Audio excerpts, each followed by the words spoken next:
உளி படைத்த கண்ணும் உறுதி கொண்ட நெஞ்சும் வழி கடந்து வரும் நிதர்சனத்தின் தளம். அதிர்வு இது கொதிநிலைகளின் களவளம். வணக்கம். இது ஐபிசி தமிழின் இன்றைய அதிர்வு. இன்றைய நாளும் பேசப்பட வேண்டிய ஒரு சில முக்கியமான விடயங்கள் தொடர்பாக பேசிக்கொள்ள போகிறோம்.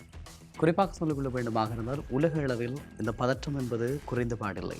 தொடர்ச்சியாக இது ஒரு விதத்திலே தங்களுடைய வல்லாதிக்கத்தை நிறைவேற்றிக் கொள்வதற்காக உலக நாடுகளும் உலகத்தினுடைய அதிகார கதிரைகளில் தாங்கள் தான் இருக்க வேண்டும் என்று நினைக்கின்றவர்களும் உலகத்தினுடைய அமைதியை மிகப்பெரிய அளவில் கெடுத்துக் கொண்டிருக்கிறார்கள் என்பது சாதாரண மக்களுடைய மன ஆதங்கம்.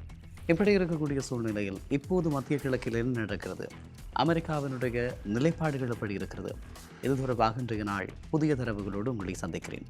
குறிப்பாக சொல்லிக்கொள்ள வேண்டுமாக இருந்தால், ஈரானினுடைய ஒரு கடுமையான எச்சரிக்கை வழியாக இருக்கிறது. ஈரானினுடைய வான்வெளி படை தளபதியாக இருக்கக்கூடிய பிரிகேடியர் ஜெனரல் சைபத் மஜித் முசாவி விடுத்திருக்கக்கூடிய எச்சரிக்கை இப்போது மிக முக்கியமானதும் அதிபயங்கரமானதுமாக பார்க்கப்படுகிறது. அதாவது, போர் மீண்டும் தொடங்கினால் ஈரான் அதன் பின்பு இந்த போரில் இருந்து பின்வாங்காது. நிச்சயமாக ஒரு முடிவை கண்ட பின்புதான் நாங்கள் விடுவோம். ஆகவே நீங்கள் இப்போது யுத்த நிறுத்தம் என்று குறிப்பிடுகிறீர்கள், பிறகு கப்பல்களை பிடித்து வைத்துக் கொள்கிறீர்கள், பதற்றங்களுக்கான அறிவிப்புகளை வெளியிடுகிறீர்கள். ஆகவே தொடர்ச்சியாக இப்படியான நகர்வுகளை நீங்கள் மேற்கொள்வீர்களாக இருந்தால், இனி வருகின்ற யுத்தம் ஒன்றை எதிர்கொண்டால் ஈரான் அந்த யுத்தத்தில் இருந்து தன்னை விடுவித்துக் கொள்ளாது, ஒரு முடிவை கண்டுபிட்டு தான் விடுவோம் என்பது அவருடைய கருத்தாக இருக்கிறது. உலக அளவிலே இது மிகப்பெரிய ஒரு பேசுபொருளாகவும் மிகப்பெரிய அச்சத்தினுடைய சமநிலையாகவும் பார்க்கப்படுகிறது என்று சொல்லலாம். இந்த நிலையில் அமெரிக்காவினுடைய இந்த நிலைப்பாடு எப்படி இருக்கிறது என்று சொன்னால், டொனால்ட் ட்ரம்ப் தற்காலிகமாக போர் நிறுத்தத்தை நீட்டிப்பதாக அறிவித்திருக்கிறார். இருப்பினும் ஈரான் தனது பேச்சுவார்த்தைக்கான முறையான திட்டத்தை முன்வைக்கும் வரை இந்த இடைநிறுத்தம் நிபந்தனைக்கு உட்பட்டது என அமெரிக்கா தெரிவித்திருக்கிறது. ஆகவே தங்களுடைய நிபந்தனைகளுக்கு உட்பட்டு ஈரான் வராத வரை இந்த யுத்த நிறுத்த உடன்படிக்கையும் ஒரு நிபந்தனையோடு தான் இருக்கும். ஆகவே சில பிராந்தியங்களில் தாக்க வேண்டும் என்றாலும் நாங்கள் தாக்க தயாராக இருக்கிறோம். இதுதான் அவர்களுடைய நிலைப்பாடு. இப்படியான ஒரு சூழ்நிலையில் ஹோர்முஸ் நீரிணையினுடைய கட்டுப்பாட்டை, உலக எண்ணெய் போக்குவரத்தினுடைய முக்கிய பாதையாக இருக்கக்கூடிய ஹோர்முஸ் நீரிணையை ஈரான் தனது கட்டுப்பாட்டில் வைத்திருப்பதாக கூறிக்கொள்கிறது. அமெரிக்காவினுடைய கடற்படை முற்றுகைக்கு பதிலடியாக ஈரான் இந்த பாதையில் போக்குவரத்தை ஒழுங்குபடுத்தக்கூடிய கோட்கீப்பராக தன்னை அடையாளப்படுத்த முற்படுவதாக சொல்லுகிறார்கள். ஆகவே இந்த ஹோர்முஸ் நீரிணையில் நானா நீயா என்கின்ற போட்டிதான் இப்போது மிகப்பெரியதாக இருக்கிறது. அமெரிக்கா அதன் பால் பயணிக்கின்ற ஒவ்வொரு கப்பல்களுக்கான பாதுகாப்பையும் தாங்கள் வழங்குவதற்கு தயாராக இருக்கிறது என்று சொன்னாலும், ஈரானுடைய தரப்பு நாங்கள் தான் கட்டுப்பாட்டு அதிகாரிகள் என்கின்ற நிலைப்பாட்டை எடுக்கிறது. ஆகவே அந்த பகுதிகளில் வரக்கூடிய பிரித்தானிய, பிரான்ஸ் போன்ற நாடுகளுடைய கப்பல்களுக்கு அச்சுறுத்தல் விடுக்கப்பட்டிருக்கக்கூடிய நிலையில் இந்த விவகாரம் எப்படி எதிர்கொள்ளப்படுவது என்பதுதான் இங்கு கேட்க வேண்டிய மிக முக்கியமான கேள்வியாக இருக்கிறது. இப்படியாக வருகிற போது மத்திய கிழக்கில் ஏற்படக்கூடிய எந்த ஒரு சிறிய தாக்கமும் உலகத்தினுடைய எரிசக்தி சந்தையில் மிகப்பெரிய கொந்தளிப்பை ஏற்படுத்தும் என்பதை மறக்க முடியாது. ஆகவே அமெரிக்காவுக்கு ஆதரவாக தங்கள் நிலப்பரப்பை பயன்படுத்த அனுமதிக்கும் நாடுகள் ஒவ்வொன்றும் கடுமையான விளைவுகளை எதிர்கொள்ள வேண்டி வரும் என மீளவும் எச்சரித்திருக்கிறது ஈரான். ஆகவே இந்த பதற்றம் என்பது குறைந்த பாடில்லை, இந்த பதற்றம் குறையப் போவதில்லை. ஆகவே உலகம் ஒரு மிகப்பெரிய யுத்தத்தின் பால் தன்னை நகர்த்தி கொண்டிருக்கிறது என்பது மாத்திரம் உண்மையாகும். பாகிஸ்தானில் இடம்பெறுகின்ற பேச்சுவார்த்தைகள் ஒரு நாடு வருவதும் இன்னும் ஒரு நாடு வர மறுப்பதும், நிபந்தனைகளை விதிப்பதும், தொடர்ச்சியாக பேசுவதும், இப்படி பல்வேறு இடக்குமுடக்கான ஒரு இடியப்பு சிக்கலை ஏற்படுத்தி இருக்கிறது உலகத்தினுடைய பேச்சுவார்த்தை மேசைகள். இப்படி இருந்தால் எப்படி உலகத்தினுடைய பொருளாதாரம் மீளப் போகிறது என்ற கேள்விதான் மிகப்பெரிய கேள்வியாக தொடர்ந்து எதிர்பார்ப்புகளை ஏற்படுத்தி வருகிறது. இப்படியான நிலையில் ஈரானினுடைய இந்த எச்சரிக்கையால் உலக எண்ணெயினுடைய விலை உயருமா என்பதுதான் இப்போது $1000 கேள்வியாக இருந்து வருகிறது.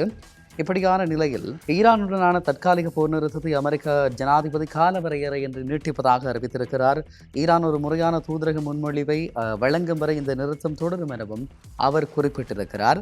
பாகிஸ்தான் நாட்டின் கோரிக்கையை ஏற்று இந்த போர் நிறுத்த நீட்டிப்பை முடிவை எடுத்திருப்பதாக ட்ரம்ப் குறிப்பிட்டிருக்கிறார். ஈரான் தனது நாட்டின் மீது தாக்குதல் நடத்தப்பட்டால் உலக பொருளாதாரத்தை பாதிக்கும் வகையில் முக்கியமான 3 எண்ணெய் வழித்தடங்களை இலக்கு வைப்பதாக அச்சுறுத்தி இருக்கிறது. அந்த அடிப்படையில் யான்பு என்று சொல்லக்கூடிய குழாய் வழித்தடம், இது சவுதி அரேபியாவினுடைய முக்கியமான எண்ணெய் ஏற்றுமதி பாதையாக இருக்கிறது. புஜைரா எண்ணெய் ஆலைகள் ஐக்கிய அரபு அமீரகத்தினுடைய முக்கிய எரிசக்தி மையமாக இருக்கிறது. பாப் எல் மண்டோப் பகுதி, அதாவது நீரிணை பகுதி, சர்வதேச எரிசக்தி போக்குவரத்தின் முக்கியமான பகுதியாக இது காணப்படுகிறது. இப்படியான நிலையில் ஈரான் இராணுவத்தினுடைய தயார் நிலை என்பது குறிப்பிடத்தக்கதாக இருக்கிறது. ஈரான் இஸ்லாமிய புரட்சிகர காவல் படை அமெரிக்க தாக்குதல் நடத்தினால் உடனடியாக கடுமையான பதிலடி தாக்கம் வழங்கப்படும் என அறிவித்திருக்கிறது. போர் நிறுத்தம் ஒருபுறம் இருந்தாலும் ஈரானுடைய நிதி மற்றும் எரிசக்தி துறைகள் மீது அமெரிக்கா தொடர்ந்து அதிகபட்ச அழுத்தத்தை கொடுத்து வருகிறது. ஈரானிய துறைமுகங்கள் மீது அமெரிக்கா விதித்திருக்கக்கூடிய கடற்படை முற்றுகையை ஈரான் ஒரு போர் நடவடிக்கையாக பார்ப்பதாக கடுமையான ஒரு விமர்சனத்தை முன்வைத்திருக்கிறார்கள். ஆகவே நீங்கள் யுத்த நிறுத்தம் பேசினாலும் மறுபுறம் எங்களுடைய இலக்குகளை நோக்கி நீங்கள் நகருவது என்பது ஆபத்தான சமநிலை. ஆகவே இதனை நாங்கள் அனுமதிக்க மாட்டோம் என்பது ஈரானுடைய நிலைப்பாடாக இருக்கிறது. இப்படியான ஒரு சூழ்நிலையில் ஈரானிய துறைமுகங்கள் மீது அமெரிக்கா எடுக்கக்கூடிய நகர்வுகளை கடுமையாக எச்சரிக்கின்ற ஈரான் அதற்கு எதிரான சில நகர்வுகளை மேற்கொள்ளலாம் என்று நம்பப்படுகிறது. ஈரான் மற்றும் அமெரிக்கா இடையிலான இந்த மோதல் உலகளாவிய கச்சா எண்ணெய் விநியோகத்தில் பெரும் பாதிப்பை ஏற்படுத்தக்கூடும். பாகிஸ்தானுடைய பிரதமர் ஷெபாஸ் ஷெரீப் தூதரக பேச்சுவார்த்தைக்கு வாய்ப்பளிப்பதாக ட்ரம்பிற்கு நன்றி தெரிவித்திருக்கிறார். ஆனால் இது எவ்வளவு காலம் நீடிக்கும் என்பதுதான் இங்கு இருக்கக்கூடிய முக்கியமான கேள்வியாகும். இப்படியான ஒரு சூழலில் ஈரானுடைய மோதலில் ட்ரம்ப் பின்வாங்கி கடைசி நேரத்தில் போர் நிறுத்தத்தை நீட்டித்திருக்கிறார் என்று உலகத்தினுடைய பல தலைவர்கள் சொல்லுகிறார்கள். அமெரிக்க பாதுகாப்பு அதிகாரிகள் எச்சரிக்கைகளை மீறி இந்த முடிவு எடுக்கப்பட்டிருப்பதாக சொல்லப்படுகிறது. துணை ஜனாதிபதி ஜேடி வான்ஸ், பாதுகாப்பு செயலாளர் பீட் ஹெக்ஸட் உள்ளிட்ட முக்கிய அதிகாரிகளுடன் வெள்ளை மாளிகையில் ஆலோசனை நடத்தப்பட்டது. அடுத்த கட்ட நடவடிக்கை என்ன என்பது தொடர்பான நிச்சயமற்ற ஒரு சூழல் அங்கு நிலவி வருவதாக சொல்லுகிறார்கள். இப்படியான நிலையில் வாஷிங்டன் அனுப்பிய கோரிக்கைக்கு ஈரான் இந்த பதிலும் அளிக்காமல் மௌனம் காக்கிறது. ஈரானுடைய புதிய உச்சத்தலைவர் மொஜ்தபா கமீனி தெளிவின்மை மற்றும் ஈரானுடைய உள்நாட்டு அரசியல் பிரிவினைகள் பேச்சுவார்த்தைகளை தாமதப்படுத்துவதாக சொல்லப்படுகிறது. அதாவது மொஜ்தபா கமீனி எங்கு இருக்கிறார், அவர் வெளிப்படையாக இருக்கிறாரா, வெளியில் தோன்றுகிறாரா, அவருடைய கட்டளைகள் எப்படி இருக்கிறது, இப்படியான ஒரு கேள்வி. அதே நேரம் ஈரானுடைய உள்நாட்டு பிரிவினைகள் மிக மோசமாக இருக்கிறது. ஆகவே ஒரு முடிவை எட்டுவதற்கு முடியாத நிலைமை காணப்படுவதாக சொல்லப்படுகிறது. அதே போல ஈரான் மீதான பொருளாதார அழுத்தத்தை தொடர அமெரிக்கா இந்த கடல்வழி பாதை முற்றுகையை தொடர்கிறது.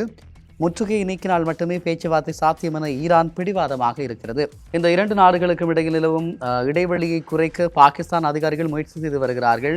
ஈரான் தனது நிலைப்பாட்டை ஒருமுகப்படுத்துகிறது என்பதை சோதிக்க ட்ரம்ப் கால அவகாசம் கொடுத்திருக்கிறார். ஆனால் ஈரான் தனது பாதுகாப்பை பலப்படுத்திக் கொள்ள வழிவகுக்கும் என சில அமெரிக்க அதிகாரிகள் அஞ்சுகிறார்கள். பேச்சுவார்த்தை முடங்கியிருக்கக்கூடிய நிலையில் இராணுவ தாக்குதல்கள் தற்காலிகமாக நிறுத்தப்பட்டிருக்கிறது. இந்த பிராந்தியத்தினுடைய பதற்றம் என்பது இன்னும் குறைந்த பாடில்லை என்று சொல்லலாம். ஆகவே இது மிகப்பெரிய மாற்றங்களை, மிகப்பெரிய அதிர்வலைகளை ஏற்படுத்தப் போகிறது. மிக மோசமான எதிர்வினைவுகள் உலகத்தினுடைய ஒவ்வொருவருடைய வீட்டிலும் அவர்களுடைய சமையல் எரிவாயு தொடங்கி அவர்களுடைய சட்டை பாக்கெட்டுகள் வரை தாக்கங்களை ஏற்படுத்தும் என்று சொல்லலாம். ஆக ஈரான் எடுக்கின்ற இந்த முடிவு அல்லது அமெரிக்காவினுடைய நிலைப்பாடு என்பது உலகத்தினுடைய மிக மோசமான நிலைமைகளை ஏற்படுத்தும் என்பதை மறுக்க முடியாது. எது எப்படி இருந்தாலும் இந்த விளைவுகள் தொடர்பாக இனி வருகின்ற நாட்களிலும் தொடர்ச்சியாக உங்களோடு தரவுகளை பகிர்ந்து கொள்ள காத்திருக்கிறோம். தொடர்ந்தும் ஐபிசி தமிழ் நியூஸ் என்கின்ற யூடியூப் பக்கத்தை பின்தொடருங்கள். மற்றொரு இன்றைய அதிர்வினராக உங்கள் அனைவரையும் சந்திக்கிறேன். வணக்கம்.